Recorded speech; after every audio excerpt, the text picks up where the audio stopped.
motivadora com o nosso colega Lincoln, bastidor de sucesso. Eu passo a palavra para ele. Bom, boa tarde, pessoal. Quase todos me conhecem aí. Aqueles que não me conhecem, meu nome é Lincoln Gomes, sou estudante de engenharia de produção. A partir de 2012 para cá tenho feito algumas cadeiras, embora eu entrei em química.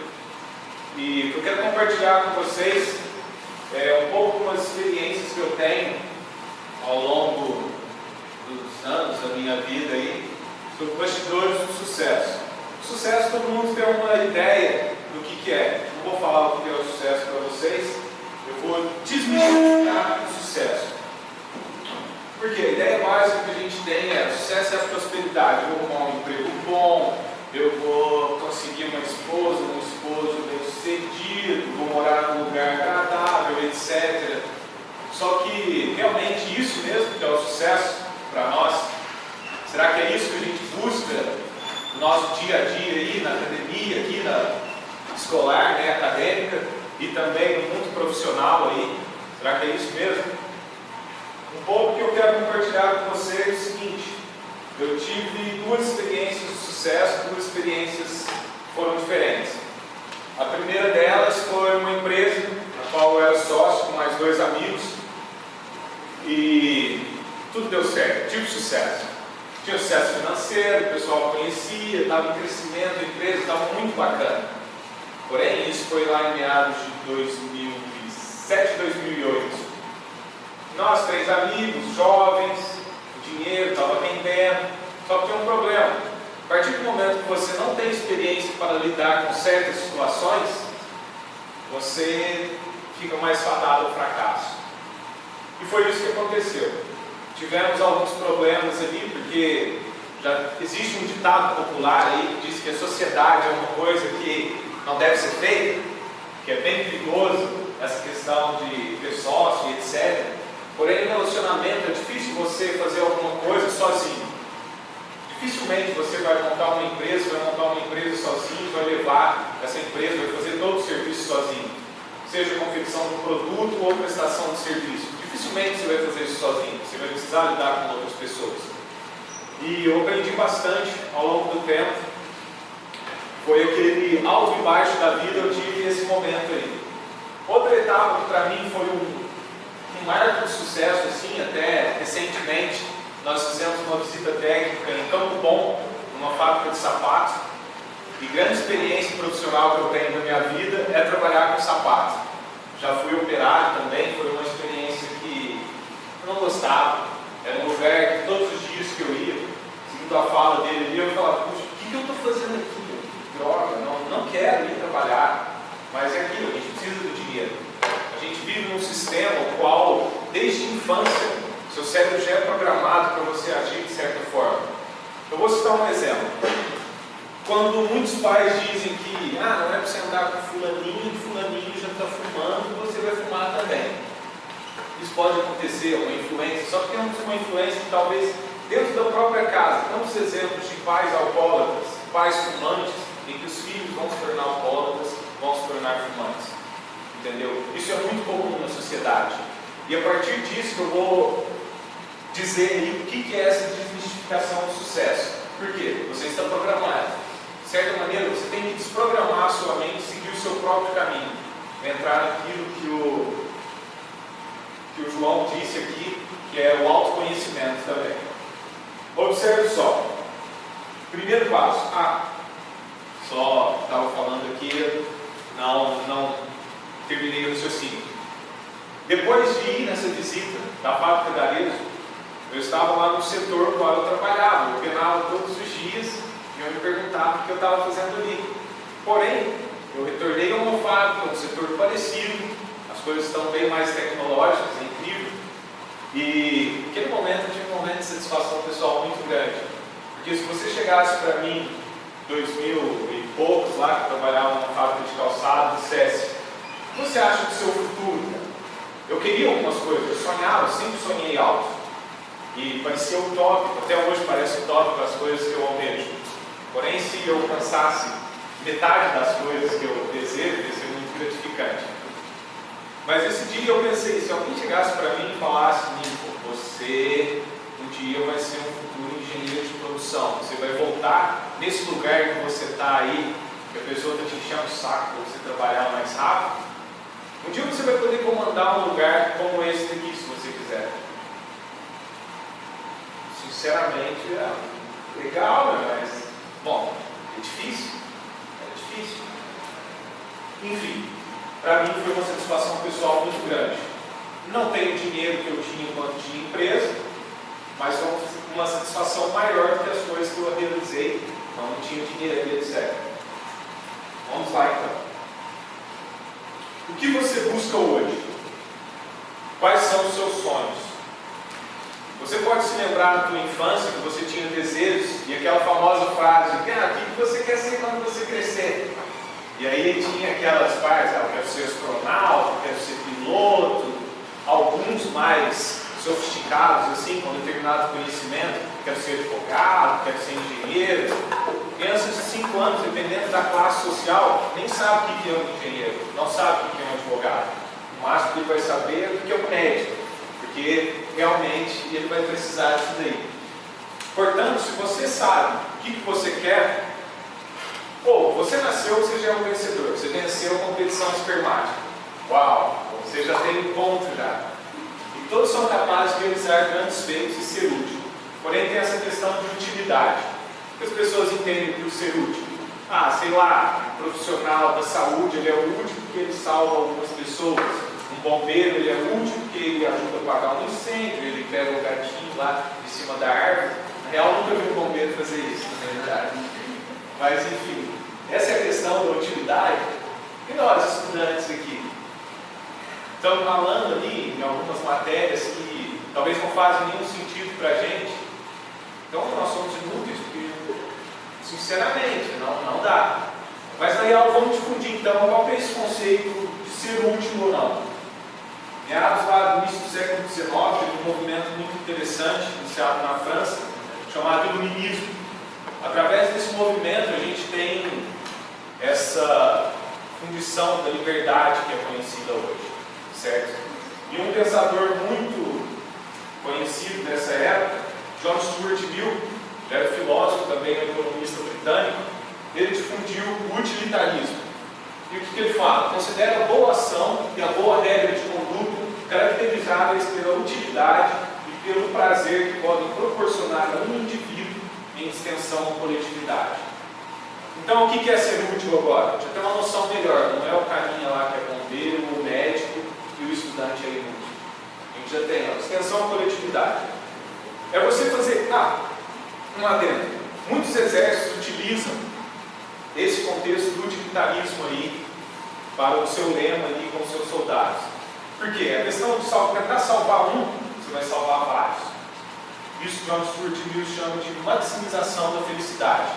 Ou seja, através desse contexto do utilitarismo, você pode ajudar várias pessoas. Se você está aqui hoje, não faz nenhum sentido estudar, você tem que pensar no dia de amanhã. O que você vai fazer com esse conhecimento que você tem hoje? Talvez algo vai passar batido, você jamais vai utilizar, mas tem outros contextos acadêmicos, os quais vão fazer parte da sua vida profissional. Alguns relacionamentos que você faz durante todo esse processo de 5, 6, 7, até 8 anos, que pode levar um curso de engenharia, você faz vários relacionamentos com pessoas que possivelmente no futuro irá agregar valor para você e agregar valor para a sociedade. Sem falar projetos que você pode estar envolvido e difundir esse conhecimento aí com as pessoas. Agora sim. Agora você descobriu o que é o seu útil de verdade, sabe que você vai gerar valor para a sociedade e você acha que tem razão para tudo. Né? É assim que nós somos. Quando a gente vai discutir com alguém, por mais que a gente saiba um pouco sobre um assunto, a gente quer ter razão sobre o pensamento, o ponto de vista da outra pessoa. Isso é muito comum no ser humano. O ser humano tem essa vontade de se sentir importante. Se sentir importante, às vezes ele nem quer menosprezar a outra pessoa. Ele quer ao menos se engrandecer, que é a questão do ego ali. E isso não é muito difundido, não se ensina na escola. Os pais, pouco vai falar para você. Quanto mais você sobressair sobre outras pessoas, isso é melhor para você. Mas vamos entender esse contexto da razão. Eu sei sobre um assunto, o Felipe não sabe, e eu tenho razão. Entendeu? Não, claro que não. Ele tem razão também, por mais que ele esteja errado, certo? Qualquer situação, seja até uma situação criminosa, o cara tem razão também. Sabe por quê? Porque razão, o significado dela é o seguinte: é o ser racional. A única coisa que nos difere dos animais, seres racionais, é a questão da racionalidade.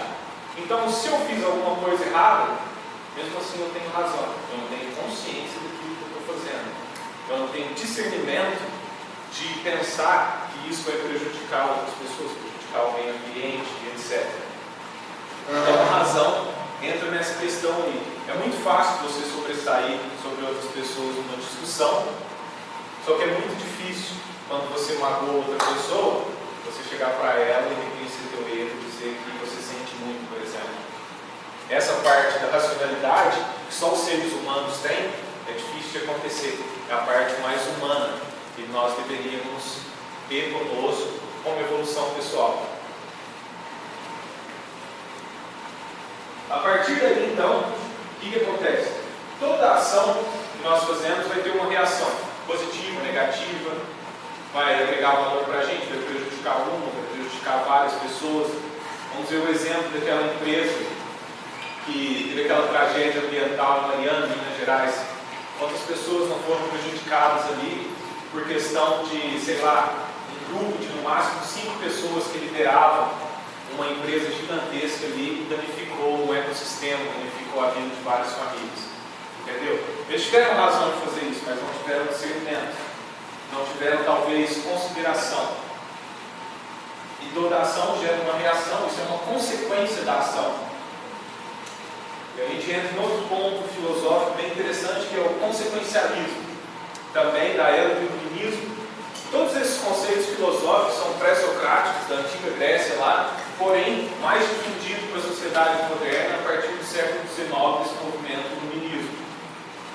E o grande precursor desse contexto consequencialismo, Immanuel Kant, e ele diz que o agente é responsável tanto pelas consequências intencionais de um ato, como pelas não intencionais, quando previstas e não evitas.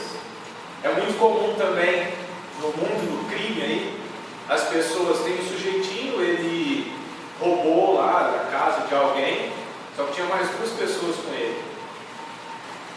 A polícia chega e pega os 3. Quem que vai preso? Os 3. Os outros são cúmplices, estavam juntos. Isso acontece, é normal. E aqui diz que quando não intencionais, quando previstas, não evitas. Imagina se o sujeito quer, eu quero roubar aquilo lá. Só que tem 2 pessoas com ele e diz, cara, olha, uma lei, está errado. Eu não sei se é uma vontade, se a polícia chegar aí, se alguém vê, tem câmera de vigilância, entendeu? Não faz isso. 2 pessoas têm a possibilidade de convencer uma de não agir errado. Então isso aí entra essa questão do consequencialismo. Certo? Você pode fazer algo bom, você pode fazer algo errado, só que vai gerar as consequências e você pode ou não evitar.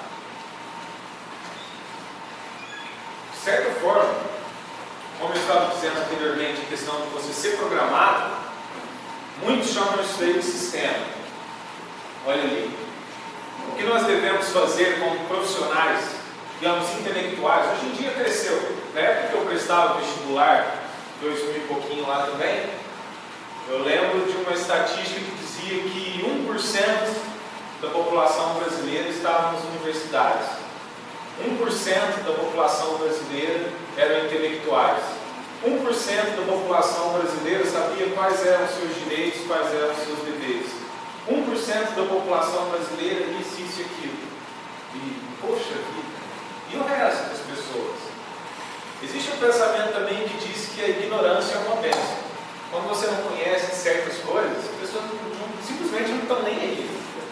Elas vão agindo e por aí vai. As consequências vão aparecendo para elas, e elas tentam fazer depois, extrapolar, isso vai passando o tempo, enfim.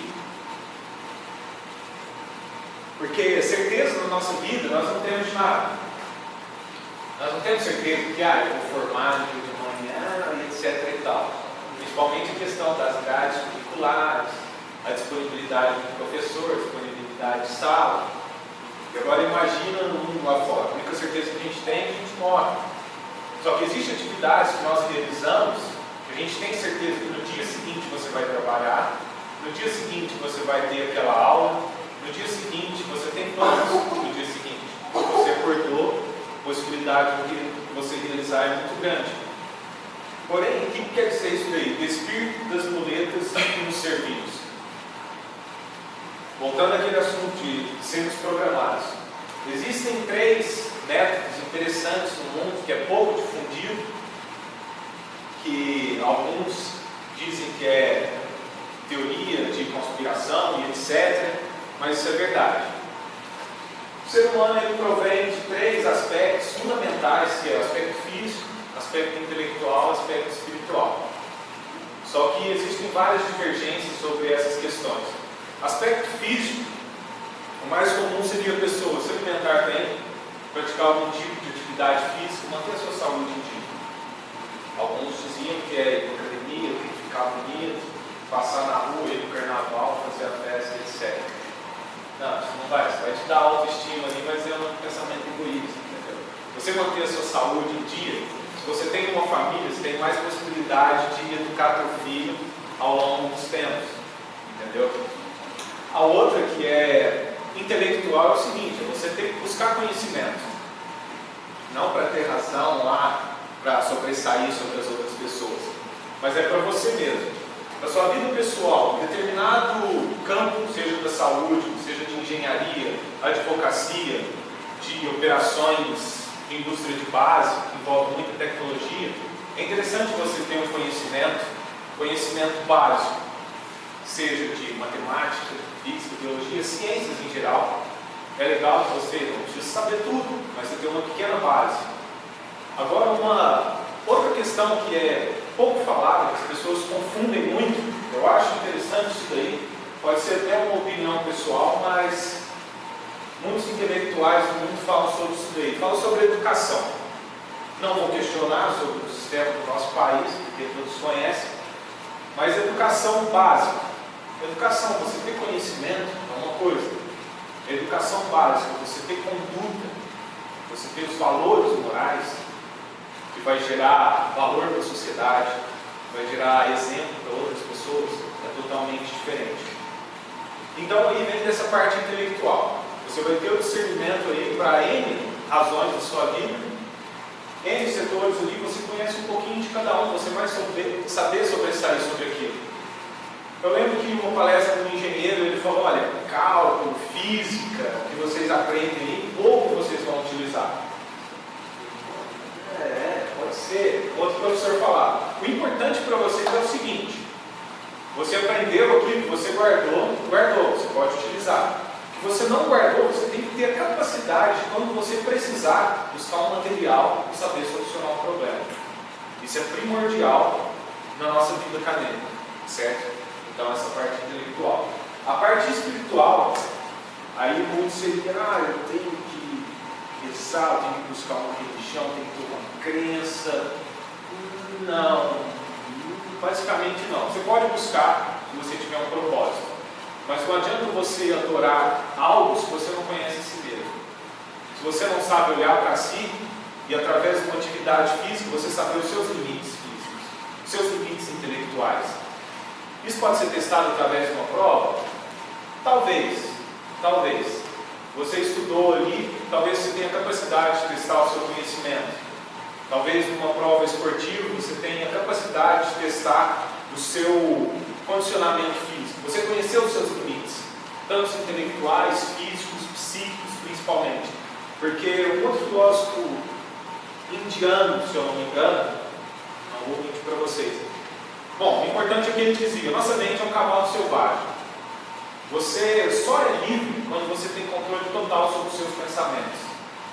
Se você tem alguma discussão com uma pessoa, etc., você devia ter falado isso, devia ter falado aquilo, a próxima vez não vou deixar passar.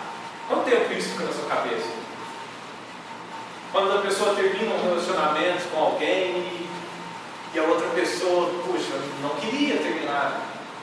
Quanto tempo ela vai ficar remoendo isso e perdendo tempo, deixar de fazer outras coisas, pensando naquilo que já foi, já foi. Essa questão do tempo é muito importante, eu vou falar depois, mas agora eu vou fazer um pequeno adendo. Eu, Lincoln, hoje, não sou o mesmo Lincoln de quando eu tirei o RG. Até eu tenho um problema, eu tenho que tirar o RG porque a foto que está lá é antiga. Não sou eu mais. Aquele Lincoln pirralho chato que era na escola lá, que as professoras falavam, duvidavam de mim, entendeu? Até eu ia duvidar. Até obrigado, hoje é uma satisfação muito grande estar aqui, tentando compartilhar algo com vocês. Eu não sou aquele cara lá mais. Daqui 10 dias, eu não vou ser o Lincoln que está aqui mais, entendeu? O tempo passa com uma correnteza. A água que vai descer no rio jamais vai ser a mesma que vai passar, entendeu? Jamais. Isso acontece com a nossa vida. Então, essas amarras do sistema, esses 3 conceitos básicos que estão intrínsecos no ser humano, eles ficam divididos de certa maneira que nos confundem no dia a dia, entendeu? A gente busca verdade em N coisas e não acha verdade, porque a gente não conhece, não temos conhecimentos nós mesmos. Nós buscamos a espiritualidade de uma religião, buscamos a verdade nela, mas ela vai acabar nos dando esperança. Muitas pessoas se consolidam nisso e se apegam, mas desprendem do conhecimento de si mesmo. Embora algumas pessoas conseguem evoluir buscando religião, buscando alguma ajuda psicológica, etc. Porque ela teve a força de vontade e ela vai acabar tendo conhecimento sobre si mesma. Então, essa questão do sistema é muito mais longa, mas não vou entrar. Você já deve ter ouvido algumas frases que nós vemos no Matrix. É basicamente isso, certo? A grosso modo, porque a nossa mente é programada. Na palestra anterior, ele estava dizendo, não, a palestra do Leandro, se eu não me engano, nós somos educados aqui para serem empregados. Agora, essa matéria do empreendedorismo pode dar aquele salto em algumas pessoas aqui que serão mentes brilhantes no futuro. Vão criar negócios que vai agregar valor para a região, para o país, para o mundo. Não tem limites. Você pode fazer o que você quiser. Embora as amarras do sistema vai te prender, vai falar que você precisa de dinheiro, vai falar que as pessoas precisam gostar de você. O pior fracasso do ser humano é ele tentar agradar todo mundo. Se ele perdeu tempo tentando agradar todo mundo, ele já fracassou. Acabou para ele. Não, jamais vai agradar. Jesus Cristo foi uma das figuras mais impressionantes da sociedade, que difunde aí um conhecimento de bem para com a sociedade. Não agradou todo mundo. Quem somos nós para tentar agradar? Seja de qualquer forma. Ok. E aí então entra a sociedade, essa questão da influência. O termo construir uma sociedade, olha lá a imagem. Estamos construindo uma sociedade. Como assim construir a sociedade? A sociedade já foi construída lá pelos sumérios, teve esse início de civilização. E o contexto de sociedade não é só viver em grupo. A gente vive em grupo, nós somos uma sociedade. A sociedade ela termina através de cooperação e colaboração. Porém, grande falha que o sistema nos impõe é a questão do individualismo. Você quer um exemplo? Para um ponto de ônibus, as pessoas estão esperando o ônibus, estão no intervalo de aula ali. Quantas pessoas vão estar interagindo entre elas? Quantas pessoas vão estar solitárias olhando o celular? Existe uma frase que eu ouvi de um outro palestrante também, que ele dizia: era para a gente navegar na internet, mas a sociedade naufraga na internet. Eu conheço pessoas que passam horas do dia a televisão ligada. Televisão não precisa nem falar nada, né? Embora tenha alguns programas que você aprende alguma coisa. Mas a grande parte dela, principalmente canal aberto, é difícil. Principalmente no nosso país. Mas não vamos entrar nesse assunto. Mas a pessoa está ali, televisão ligada, WhatsApp, Facebook, aqueles videozinhos que são compartilhados em tipo corrente, né? Tem a corrente do bem, que às vezes ajuda algumas outras pessoas, mas a gente fala que é a corrente do mal, porque só porcaria, né? É alguém lá, sei lá, sendo trollado, é alguém que sofreu um acidente, aquelas imagens daquela desgraça, vai para o país inteiro, todo mundo, olha, você viu isso, olha aqui e tal. Agora impacto que uma imagem de um acidente não vai ter gravado no teu subconsciente? Eu não sei se vocês sabem, é bem interessante essa questão do nosso subconsciente. Até foi difundido por Freud, temos 3 níveis de consciência. Isso já é estudado pela ciência ao longo dos anos e até hoje não conseguem desmistificar isso daí. Porque o nosso subconsciente, ele contém mais de 90% das informações ao longo da nossa vida.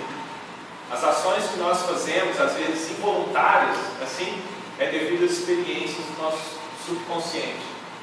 Uma criança que ela nasce num lar que as pessoas são acostumadas a gritar, xingar, ter briga, ter problemas sociais dentro de casa, a probabilidade dela se tornar uma pessoa, sei lá, reprimida, com problemas sociais, é muito maior no futuro, devido a essa acumulação de informação desnecessária e prejudicial que fica no subconsciente da criança. E a sociedade está aí. Quando eu falo sociedade, eu falo tanto dos canais de televisão, quanto da sociedade que a gente vive no nosso dia a dia. O que nos agrega valor? Hoje aqui, você veio, assistiu palestras, aprendeu alguma coisa. Fora disso, seu contato social, tirando as piadinhas, as zoeiras, que isso acaba acontecendo, um momento de descontração, mas aqueles papos desnecessários, algo que não vai te agregar valor. Isso já está enraizado na sociedade já. E a política que serve as grandes corporações, eles não estão aí para o cidadão. As grandes corporações menos ainda, querem que você consome. Eles vão fazer ali uma abordagem no horário nobre ali da novela, que terá mais visualização, porque as pessoas consomem mais. Tanto que hoje em dia, se você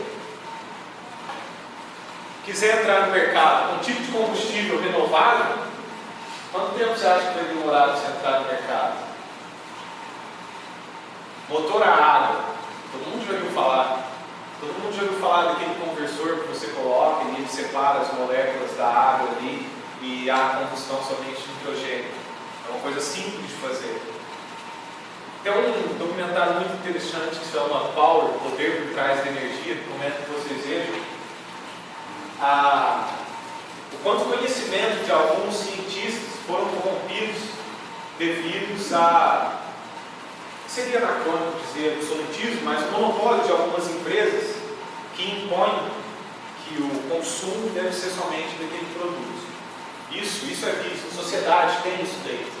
E isso vai manter ao longo dos tempos. Enquanto existir o sistema monetário, vai existir a sociedade, o consumo vai ser cada vez maior. A gente entende que, eu quero ter várias coisas. Poxa, eu também sou apaixonado por hipercarros. Um hipercarro que surgiu, sei lá, em 2017, agora o modelo 2018. No mínimo, sei lá, 3,5 milhões de dólares. Quando é que eu vou alcançar um dinheiro desse? Posso trabalhar a vida inteira, posso formar engenheiro, ter mestrado, doutorado. Não é fácil conseguir isso. Quando é que eu vou ter acesso? Talvez eu nunca vou ver isso daí. Nunca vou ver um negócio desse. Por quê? Devido a esse sistema. É engraçado também enquanto ele toma as nossas vidas, que a gente não sabe. Hoje estou aqui, fiz questão de vir mais bonito do que eu venho nos outros dias. Mas se essa camiseta tivesse uma mancha aqui, tivesse furada, não ia ser legal. As pessoas não poderiam parar e olhar, certo? Agora imagine se decai o dinheiro. Não existe dinheiro mais. Entendeu?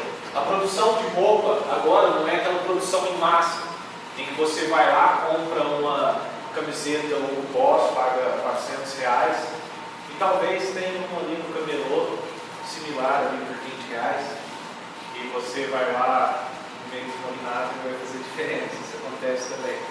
Só que veja bem, no momento que não existe mais dinheiro, não tem mais a produção em massa, poxa, as camisetas, se eu quiser ter uma camiseta legal, eu vou ter que fazer. Se eu não sei fazer, eu vou usar aquela que está rasgada, aquela que está manchada. E as outras pessoas também. Ninguém vai apontar o dedo para mim e falar, poxa, está tudo aí, cara, está rasgado. Ao menos que esteja com motor, aí já é outra questão, né? Não precisa falar nada.